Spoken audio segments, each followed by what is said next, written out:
Paano tayo mag-plot ng point sa Cartesian plane? Madali lang din to. Basta ang isipin, x-axis mo na ang tingin bago mag-y. Point A. The coordinates are 5 and 1. So, x, ito yung x natin, ito yung y. So, x muna, nasan yung 5? Ito siya.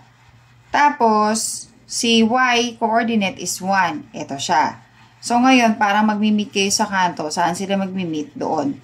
Diretso lang ha. Diretso lang ang punta nito. Diretso lang din ang punta nito mula dito kay 1. Dito si point A. Next, B. 0 ang x-coordinate. Ibig sabihin, nasa y-axis yan. Okay. Tapos, 3 ang y. Positive 3. So, ito lang siya. Since nasa y-axis yan, dapat, this is point B. Point C, both are negative. So, ibig sabihin, nandito yan. Quadrant 3. So, negative 2 ang x and then negative 4 ang y. Ito, pag diretsuhin natin, saan nag-meet? Doon. Lagyan natin ang point. And this is point C. Number 4, negative 3 and positive 6. Dito yan makikita. Kasi negative ang x, positive ang y.